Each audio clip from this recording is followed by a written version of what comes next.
players? How does it work out for you this year? Yeah, pretty much like every other Christmas in football, really. We'll be busy, we'll be working. The players will get some time with their families, which will be nice as well, because we're not travelling on Christmas Day, which we would have been if the game was still Boxing Day. So, we're working, Gaz, and three big games for us, busy period. But I think everyone quite enjoys the festive period of games.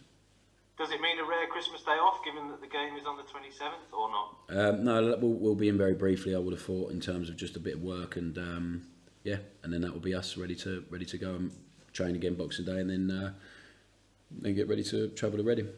How's your squad looking? Good, yeah, they've trained really well. I think everyone's fit, everyone's ready to go. So some big decisions for us with the way the subs had the impact on Saturday. It's exciting for us, and they've trained really, really well so far this week, and we have two or three more days of work, some big work to get in, and then hopefully go to Reading and perform as well as we did there for the first 60 minutes last season. Michael Obafemi's 100% then, is he? Nearly, he's not 100%, so I would have thought he'd be back involved over this Christmas period. Reading might be a bit too early, but he's training hard. He's not joined in with a group yet, so we've had to get him to a point where he's been on his own with Reece doing the rehab. But he's getting very much he's getting closer and closer all the time.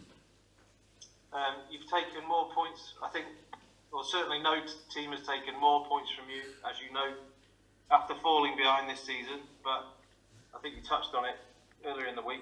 You want to stop falling behind, ideally.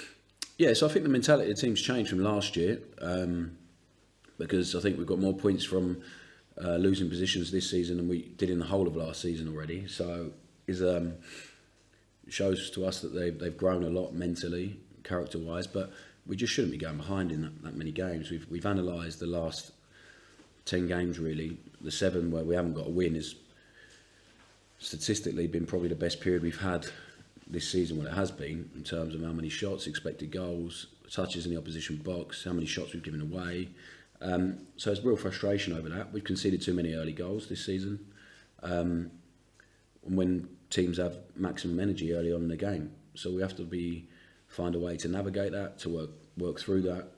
And if we put ourselves in front in games, I think we're very, very difficult to play against. I think we've only lost 2 games in 18 months that we've got in front in. So we have to score first more, but we also, it's something we want to identify and work with in January, is to maybe bring us a bit more attacking threat in certain positions. But in the meantime, the players that we have got, there needs to be a real willingness to run, to score, to give yourself up for the team, and to match the team's energy early on in games.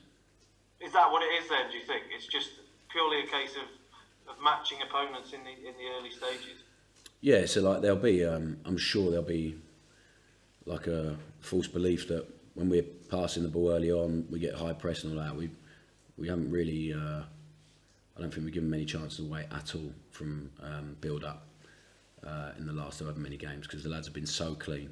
They've been really outstanding, the guys at the back. So it's about energy. Teams have energy to counter attack, to run, to goal, and when we have so much of the ball and the opposition doesn't have a huge amount, which has been the case for however long now, the moments they do get, they run really, really hard to our goal, because they probably have an understanding that they might not have many opportunities to do that, because the amount of ball that we've had, which takes huge courage and detail for the players. So I'm really proud of them.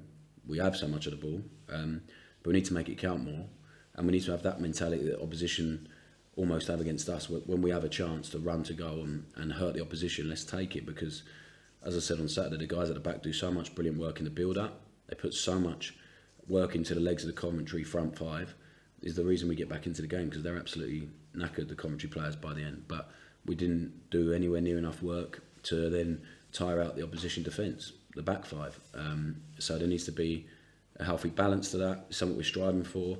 When we do, we'll get more consistency, I'm pretty sure, because we've created more chances, less chances against us than we did when we won 5 out of 6 or whatever it is. So we're really confident that that will turn, and we'll start reflecting the performances and how the players feel about it. yeah, we're all frustrated with it and want to stop talking about conceding first and how we react. It's a good bad stat, isn't it? It's great that we have the character to come back from that, but don't want to be falling behind on many more occasions.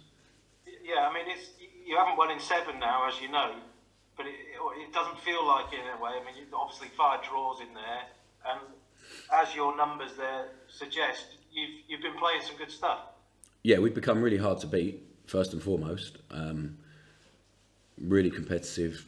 The lads press really well. We've conceded too many set pieces in that run of games. It's hurt us a little bit, which has been frustrating and a surprise for the amount of work we do with it.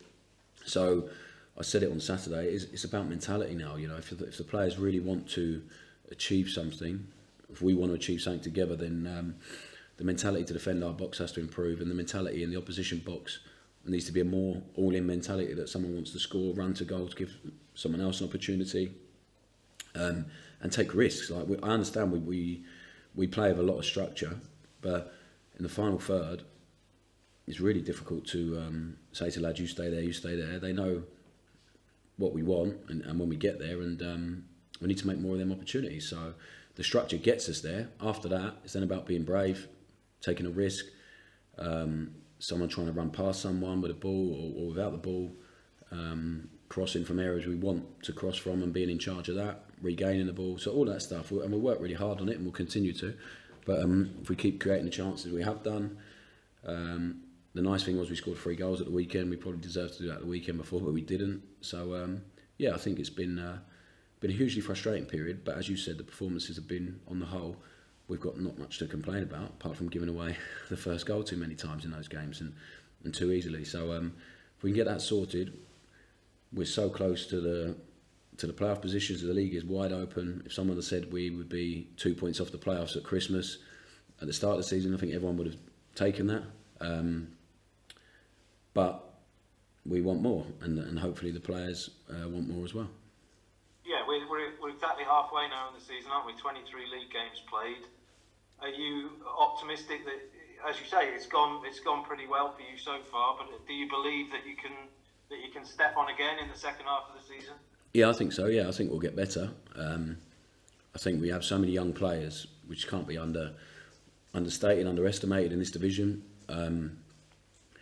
We've gone down a route that says we're going to be brave enough to play those players and work with them through mistakes and bumps in the road that will inevitably happen when you have young players. But how much some of them have grown from the start of the season to now. Ollie Cooper, Nathan Wood, Harry Darling on Saturday was outstanding. He looks really ready to fully fit now and to make a big impact. Ben Cabango, even what he's done. Stephen Bender. I could, go through a lot of the team, how young they are, how willing they are to be the team we want them to be. And then we have Joe Allen back now, which is really nice. He's going to help the young guys a lot. And then Jay and Grimesy and a few of the older ones around them really will help them in the second half of the season. Hopefully we can add a little bit of something different as well to help the group that will help us in the final third, I think. We've talked about you coming back to get points in games. Reading, you were 2-0 down and you beat them earlier in the season. What sort of challenge do you expect from them? Well, they're a team of real experience, real men, battle hardened at this level. They work really hard out of possession for each other and for the manager. They cause problems because they have real physicality and power at the top end of the pitch. And that sort of undone us really on the counter-attack twice at our place. So we need to be really aware of that. We need to try and turn the game into that again, especially in the second half where we made them defend really, really deep and really low and we're able to break them down. So, yeah, we're going to have a brilliant following. Christmas games always have a good atmosphere. Last year the fans at Reading were incredible, both games, cup game early on and then in the league later on. So we're looking forward to that, knowing that over 2,000 are coming, so that'll be amazing. And that will generate its own energy. It's on the TV as well. So it's a big opportunity for us to show people that we are very close to the team we want to be. We can hurt teams in our way and in a way that we want to really. So hopefully we'll be able to transfer the work from the training pitch onto the pitch on. I've lost track of days. I'll say on the 27th. So I always lose track of days over Christmas. But yeah, we're excited about it. And I think there's a lot of frustration in this building about where we are. I think the players feel like they've done enough to be higher up in the league and understand why we're not. So I think we just got to keep using that frustration as fuel, really, and keep enabling the young players to grow and improve, and eventually we'll get to where we want to get to. You've mentioned the transfer window twice without us even asking you about it. Because it's so close, isn't it? It's so close. It's really exciting. We're all looking forward to it. About it, yeah. I bet you are. What are you expecting at this stage? Hoping for, perhaps, is the... Yeah, I think it's probably similar to last season. We lacked in a certain area, and Hannes and Cyrus came in and really added to the group, really helped us. I don't think we replaced either of them in the summer, really. So Ryan stepped up in that position and done incredibly well, probably better than we and he envisaged at the start, because he's improved athletically so much. He's been great.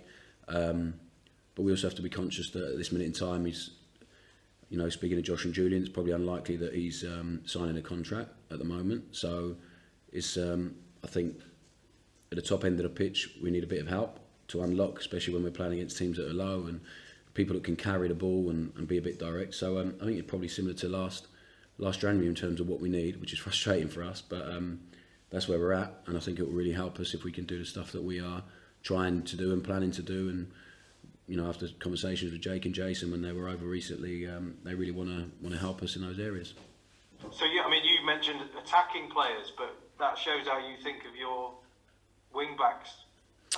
So I think whatever way you look at it, we spend so long at the top end of the pitch. So whether we play a back four, a back three, there's probably a round peg in a square hole at some point out wide. I think Matty's done a brilliant job, and we'll be back in the squad this weekend. He's fully fit again after a little bit of a break and a bit of a knock over the break. So he'll come back in. He's done a good job. And then young man, never played at the level, just hit a bit of a wall, really. We call it the championship wall. He's really understandable and easy to do, but I thought he started really building up into it. But Matty was brought in to probably support someone else in that role, and to cover both sides, and he's ended up playing a lot of games for us because we didn't fill that position with someone who's really attacking, if that makes sense. So we need to address that, and before we do address that, it's up to the guys who are in the building now to try and give us that little bit more in the final third, which I'm sure they will over the next 3 games, and give us another problem. And we've been asking you about Ryan Manning for some time. You're now sounds like not very optimistic that he'll sign a new contract. Yeah, so it's as I said before, it's not part of my job description here. So I don't get involved in it, but I speak to Ryan. Obviously, I speak to Josh daily, and Julian. We had a meeting day before yesterday. I really have lost track of days, and so the feedback is at this minute in time, Ryan's agent is saying that it's unlikely we are going to sign the current deal that he's been offered, and I'm not convinced we as a club can go any further. So I think it's a good deal. It's a really good deal for us, and that's where we're at. Yeah. So at some point we have 3 games and the window will open. There'll be another discussion with Josh and Julian, I'm sure, at some point about how we deal with that, how we respond to that.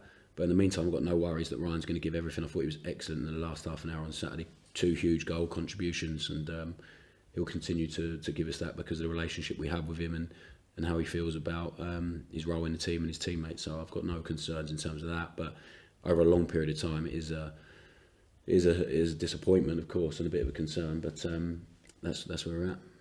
I mean, it must be frustrating for you because he did so well when you played him at centre back last year, and this year, arguably, been one of your star performers this season. Yeah, he can play 3 or 4 roles for us. He can play left back in a 4. Wing back, he started the game at left wing. We started with a back 4 on Saturday, so it's disappointing. I think we were speaking to Josh and Julian, and our personal preference to the coaching staff is we try and avoid leaving people to the last year of their contract, especially when they're young. With older players, it's a little bit different. It's a bit more of an understanding there. With people who are over 30, that is probably how the club will operate. But yeah, it's. I guess we put ourselves in this situation, and Ryan has a decision to make, and at this minute in time it's not the one we would like, but I have to respect that, and as long as he continues to give us what he's given us, we'll be okay. But you've hinted at it. Does this mean that you now have to consider letting him go in January if there's? Well, I think we have to. I think we have to be. There's no rush to let him go, so he's going to really help us between now and the end of the season. But if something comes up that Ryan and his agent really like, then we have to be prepared for every eventuality, don't we? So when we sit down and talk about recruitment, we don't just look at the positions that we want. We've got a list in every position. We've been working through it for the last however long lists, turn them into short lists, then have a look who's actually available, what's realistic within our financial parameters. So then the list gets cut down again, and we got that in every position. So yeah, we'll just have to wait and see. I hate January transfer window. I think it's open for too long. Yeah, I know you guys really like it, but I don't think it suits anyone else in football, players, agents. Well, probably agents. That's about it, really. Yeah, just also Joel Latibeaudiere, of course, has been in the same bracket as far as you've told us. What's the situation with him? Yeah, again, speaking to Josh and Julian this week, it's probably a similar situation. I think we've offered probably our last offer in terms of the contract where we're at as a club, and at this minute in time, Lats wants to take his time and have a look. So it's not the same as Ryan in terms of it's been turned down, but he's just taken a bit longer to consider it and to weigh up his options. So again, we'll probably have a bit more clarity in that after the Christmas period, and then we'll go from there. Okay. Just obviously in the last window there was interest in Femi, wasn't there? Right at the end. Does it cross your mind? Will that re-emerge? I don't know. But I'm not sure because Michael hasn't done well enough. He hasn't done well enough. So I'm not sure really. He had a great end to last season. He's not given us anywhere near enough this season. He knows my thoughts on that. So I think, yeah, we'll have to wait and see. Thanks, Russ. No worries. Morning, Russ. How are you? Yeah, good, thanks. Good stuff. Yeah, just to follow up on Michael, really. I mean, that January or February, he really kicked on, didn't he? And, went away with Ireland and did well for them. But what do you put it down to? Because I know he's had an injury as well. But, for some reason or another, he's not exploded like almost many of us thought he might. Yeah, I think the August thing, the transfer window thing, rocked him for sure. Some players can cope better with that than others. I just think, yeah, it's very similar to last season's pattern, really, which is really frustrating for us. You take a step forward and then 2 steps forward, 1 step back almost. And he knows my thoughts on it. We have really honest chats. We got really praised for the way we dealt with him last season by a lot of people. It was never about that. It was about just getting him to a point where he could trust himself. We could trust him to do a certain role in the team.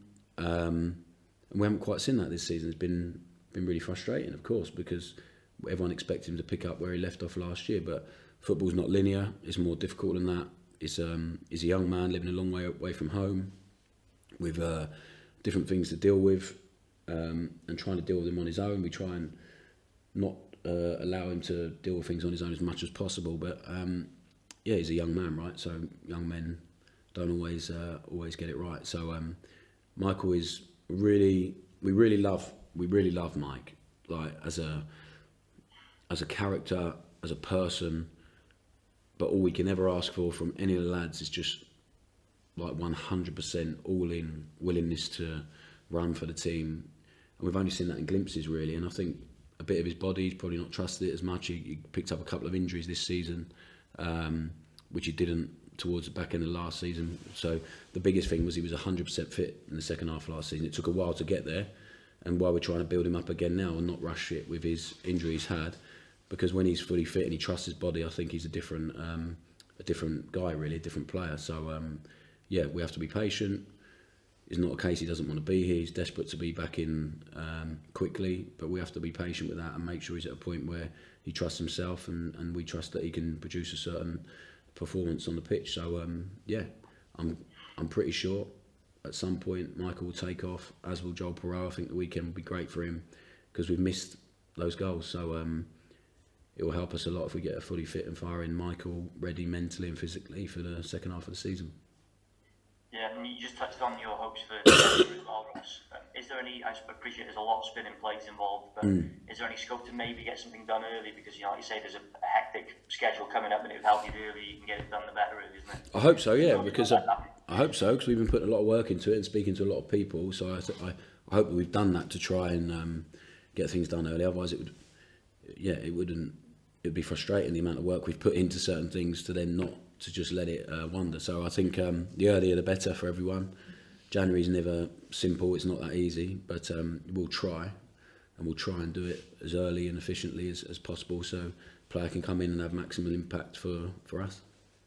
How big is this window for you, Russ? Because you're no longer in that transition phase. The players will work with you for a long time now, and like you said, you're only 2 points off the playoffs. It's everything to play for in the next 23 games. Yeah, so we're not going to go away from how we've recruited recently. So it will be, on the whole, pretty much young players who are desperate to come and play here. It's big, isn't it? Because we put ourselves in in a position where we can really compete and try and force our way into the positions we want to be in. So it's important. It's really, really important. And yeah, we have a priority list, and hopefully we will nail one or two of them down very soon. Yeah, just lastly from me, Russ, you mentioned Joe Allen there. I mean, the impact he's made in the last 2 games off the bench has been huge, certainly at Coventry as well.